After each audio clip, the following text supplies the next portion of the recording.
Hi everyone, welcome to my YouTube channel. In today's video, we will be talking about Alibaba stock and what to expect in the year 2024. I am going to be sharing with you 6 points that all Alibaba investors or anyone interested in Alibaba, the company, needs to know. I'm going to start by taking a look at the macroeconomics. Then we will move on to company specific information, and then I will end the video by sharing my final thoughts. Number one, China continues to struggle. Since the COVID pandemic, China's recovery has been shaky. While the US, Canada, Europe have more or less recovered, China's domestic demand is still much lower than prior to COVID. Post-COVID economic recovery is slow. On top of that, the property market in China is under a lot of stress, and there's also geopolitical tension between China and the West, specifically the US. Point number two, investors are staying away from the Chinese equities market. At this time, a lot of institutions and many Chinese investors are actually on the sideline. The investors who are buying Chinese stocks, they are mainly focusing on conservative defensive plays.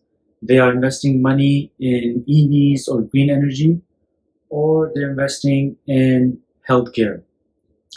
Also, another thing important to note is that a lot of the money that's coming into China is going to companies that have global exposure. So e-commerce giant like PDD, which owns Temu. And as you know, Temu in the year 2023 opened up its operations in North America, and they were already operating in Europe. Point number three, and that's good news for Alibaba investors. Two institutions, Morgan Stanley and Goldman Sachs, they are both bullish on China. In fact, they are predicting that the Chinese equity markets will perform better than the SP 500. Average, Morgan Stanley and Goldman Sachs are predicting that Hang Seng, many Chinese indexes, will outperform SP 500 and will have a return of 15%. Point number four ties into point number two. Investors' sentiment for Chinese stock is very weak. Most investors are shying away from Chinese stocks, and they are not purchasing or opening up new positions on a general basis. In fact, in the last 6 months of 2023, outflows from Chinese equity markets totaled $19 billion. So despite cheap evaluations in China, despite a stronger yuan, investors at the best case are staying on the sidelines. Point number five, Alibaba, the company itself, is in turmoil. Their top leadership is new, and they have different long-term vision than the previous executives that were leading Alibaba over the last few years. So at this time, it is unclear what they want to do and how they want to lead Alibaba going forward. A few months ago, we had heard that there would be at least 7 spin-offs. At least one of them has been cancelled. That's the cloud business. And for the rest, there's not much detail. Maybe everything is as is. We don't know. But generally speaking, when you have a big change like this on the top, the effect and the uncertainty cascades all the way down throughout the company. I must mention that when you have change on the top and when your company is already struggling, it takes a long time for the new management to change course. Maybe these changes were required. The fact that we have new management team at Alibaba means a new direction, and at this time we don't know what the new direction is, and there's just a lot of questions. The last point I want to talk about is that Alibaba, the company, their fundamentals are declining. When you look at their financial metrics, from gross margin to net margin to return on assets, return on equity, all metrics are declining from 5 years above. And it is clear that the trend is down. And maybe and probably that's why we have a new management at Alibaba. Anyways, this is concerning. The point is that Alibaba, it used to enjoy monopoly in China. That is no longer the case. When it comes to its e-commerce business, they have a lot of competition in the domestic markets, and Alibaba really needs to address that. I don't think they'll be able to, go back to how things were 6 years ago, but that is concerning.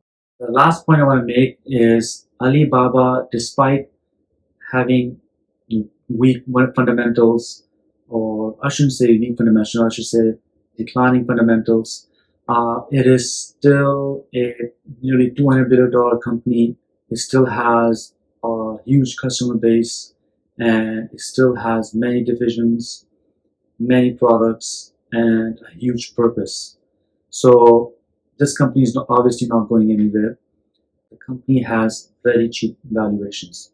No matter what metric you look at, the PE ratio, the PB ratio, price to sales ratio, price to cash flow ratio, on all metrics, this company is cheap. And when you compare it to its competitors like JD.com and PDD, it is very clear that this company is an attractive buy. So what is my conclusion?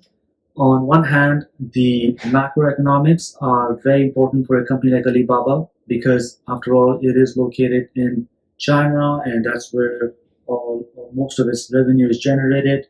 And as we know, China is facing a lot of challenges. They're facing economic challenges, geopolitical challenges. So, and at the same time, Alibaba, this is not the company that it was 5 years ago.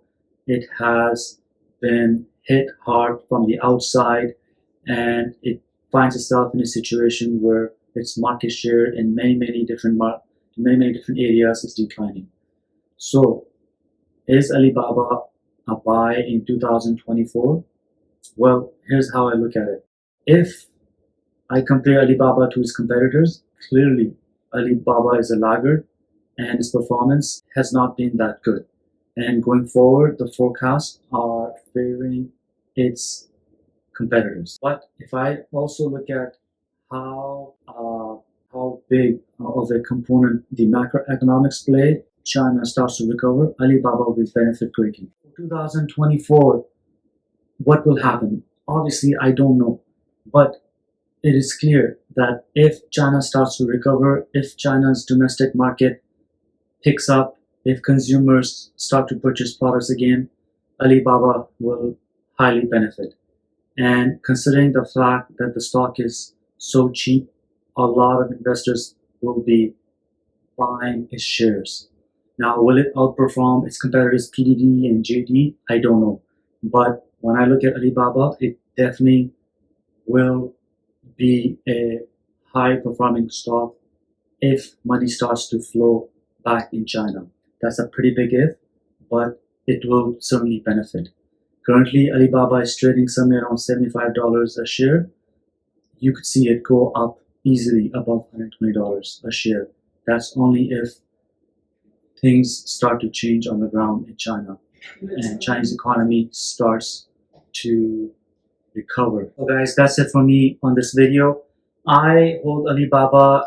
If you've been following me, I've been holding this stock for 6 years.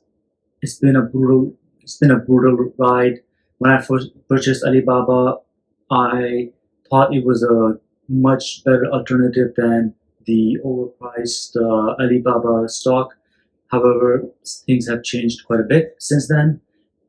If I was looking at opening new positions, I probably would not be opening a new position in Alibaba. There's many other better companies out there. Thank you for watching this video. If you liked it, don't forget to subscribe and give it a like.